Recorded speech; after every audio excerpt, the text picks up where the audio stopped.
The latest entry in the ever-expanding MCU, Thor: Love and Thunder, has just hit theaters and has introduced Marvel fans to various previously unexplored corners of this constantly growing universe. Among the likes of Zeus and the Greek gods, a cameo by two Celestials, and several returning fan-favorite Asgardians, we got to see several other godly entities, some of which are making their live-action debut for the very first time. Spoilers ahead for Thor: Love and Thunder, so if you have not seen the film, please go do so before watching this video. One of these entities is the live-action debut of a being known as Eternity, a cosmic figure from Marvel's pantheon, and one of the most powerful individuals in the entire Marvel universe. In the comics, Eternity is the embodiment of the Marvel universe itself, and is known as an abstract entity that has no natural physical form. He is one of 4 individuals that has supreme command over his home universe, and his power is only matched by multiversal level threats and entities. In the film, it's stated that Eternity will grant the first to reach him one cosmic wish with the potential to reach across the entirety of the universe, and Gore the God Butcher spends the duration of the film seeking the realm of Eternity in order to eliminate all of the gods in existence, proving that there is no known range of Eternity's capabilities within the universe that we know.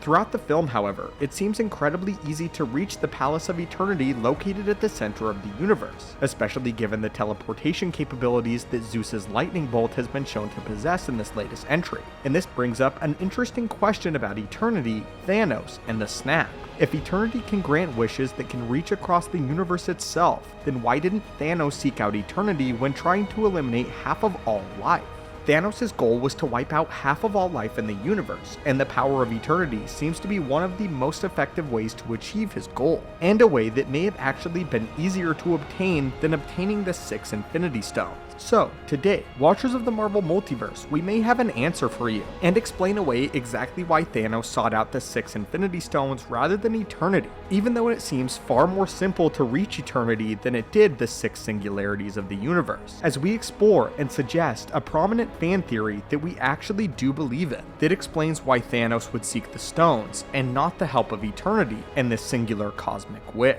To start, we have to look at the tale of Eternity. The story of Eternity seems to be a relatively common tale told amongst the Asgardians, as well as the various other god pantheons within Omnipotence City, as Valkyrie recites the legend fairly easily when prompted by Thor. Since the Asgardians know of such a prominent being, it's likely that the other pantheons of gods do as well, as they have been shown to share information and knowledge with one another, and this seems like a relevant point of conversation. Since Thanos spent his entire life traveling from planet to planet in order to bring balance to the universe, it seems likely that he too would have come across this story as he researched more effective ways to wipe out half of all life in the known universe. We also know that he knew the location of the Space Stone as early of the events of 2012's The Avengers, and all he would have to do was mount an invasion of Earth for just this one stone, and then use it to portal to the center of the universe like we saw here, much like Thor does with Zeus's Thunderbolt in this very film. So given how accessible the center of the universe seems to have been,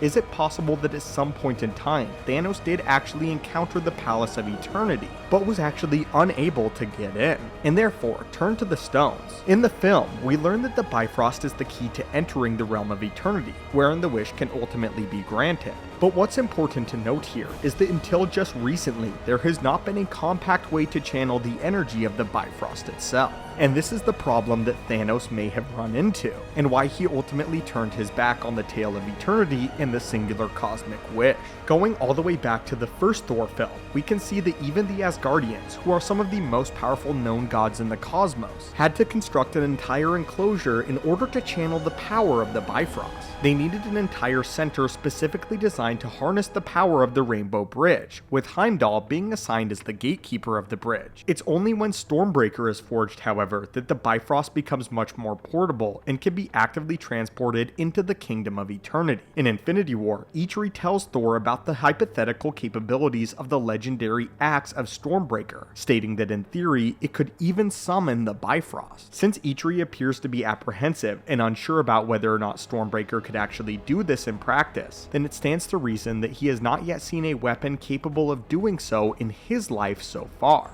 Eckardt has lived as the preeminent Asgardian weaponsmith for thousands of years, as he is estimated to be around 5,000 years of age, and he has seen every manner of cosmic weaponry throughout his long lifetime. Thanos, though, on the other hand, is only just over 1,000 years old when he embarks on his quest to assemble the Infinity Stones, and this means that if Thanos had ventured to the Gates of Eternity, he likely would have not been able to get in. If he ventured to the center of the universe, it would have had to be in the last 1,000 years or so, long before Stormbreaker ever existed. This means that Thanos may have abandoned this quest in favor of something much more accessible, eventually coming across the story of the Infinity Stones, and deciding that they were much easier to collect rather than finding a way to break down the Gates of Eternity. A brief side note to bring up is why Thanos didn't demand the Eckardt forged Stormbreaker for himself in order to channel the Bifrost and open the Gates of Eternity. Even if Thanos knew that he needed to utilize the Bifrost, there was no discernible way or reason for Thanos to know that Stormbreaker or its mold ever existed in the first place. He only went to Eckardt to forge the Infinity Gauntlet,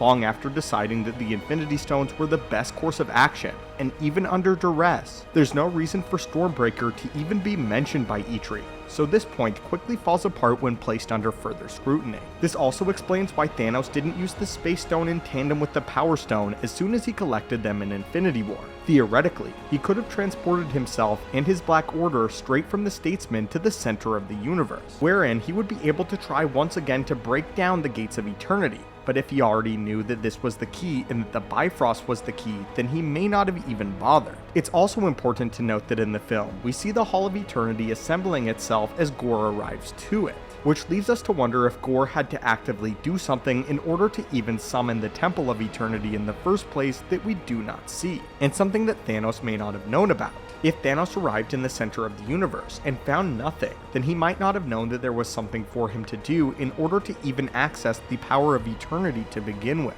and he might have turned his back on this side of his quest. The other explanation is that despite all odds, he simply did not know the story of eternity, although we find this to be the least likely of the explanations already given. In Omnipotent City, we see gods that represent not only various earthly pantheons of mythology, but various galactic gods as well, as they are worshipped on other planets. Since they share information so readily, it's highly unlikely that the story of eternity is limited only to Zeus and the Asgardians, and it's likely that Thanos would have come across the tale at some point in time. Therefore, the likeliest explanation for why Thanos didn't seek the power of eternity in order to destroy half of all life was that either Thanos couldn't find it, or that he gave up, or realized that he didn't have what it took to enter the realm of eternity to begin with. But anyway, my friends, what did you think of these potential explanations? And do you think that Thanos knew about eternity and this one singular cosmic wish? Do you believe that Thanos did not believe that it held any weight and believe that this was simply a tale? Or do you believe that Thanos may have tried and failed in his long quest to destroy half of all life?